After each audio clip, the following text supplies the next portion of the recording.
Par cette belle après-midi d'octobre, on marche sur les traces des graniteurs. Plus précisément dans le bois de la Filia, qui est situé en amont du village des Bois, dans la vallée de Chamonix. On va découvrir les anciennes carrières de blocs erratiques. Ces blocs qui ont été déposés par les avancées glaciaires successives et qui ont été utilisés. À l'époque, donc, c'était des tailleurs de pierre italiens qui travaillaient ici, dans ces lieux, et qui ont taillé ces pierres pour les bâtiments, les différents bâtiments de la vallée de Chamonix.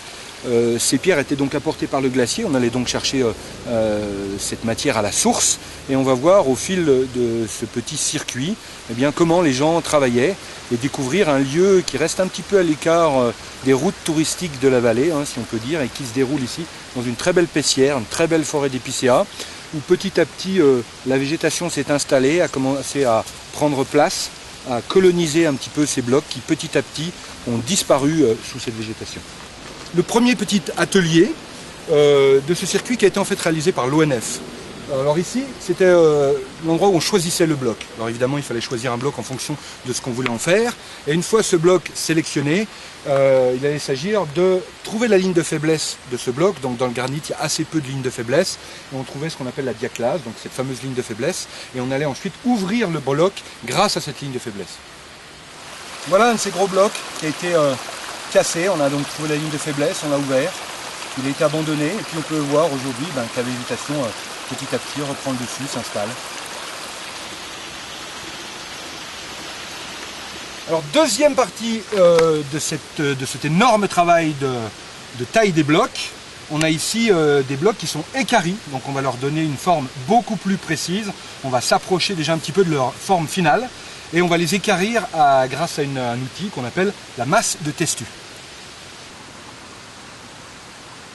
Troisième partie de la taille, on va utiliser la massette de Galice et les ciseaux. Et on va commencer à sculpter la pierre, à lui donner une forme qui est très proche de sa forme finale. Donc on peut voir un petit peu partout ici des exemples de ces pierres qui ont été taillées, puisqu'il faut savoir que ces pierres étaient intégralement taillées sur place. Et une fois que la mise en place de la pierre, ces formes définitives étaient obtenues, on les redescendait dans la vallée.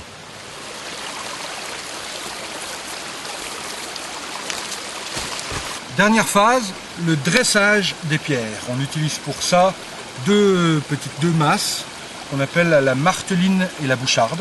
Et donc là, c'est vraiment la finalisation de l'ouvrage des tailleurs de pierre. Et à partir de ce moment-là, la pierre est terminée.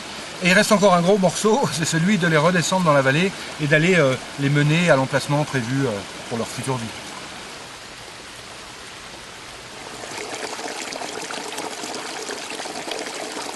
Alors c'est pas facile de descendre des blocs aussi lourds dans la vallée. Alors voilà l'explication du transport de ces blocs jusque vers la vallée.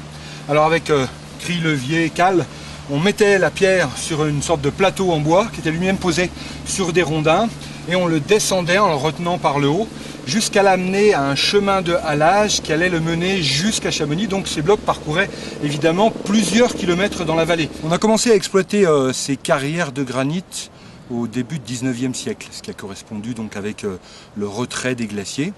Alors il faut imaginer cet endroit sans la végétation, avec une fourmilière de gens qui s'affairent.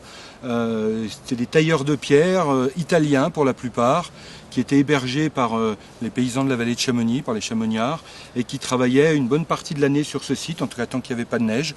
La fin de l'exploitation, c'est tout simplement le début de la Première Guerre mondiale.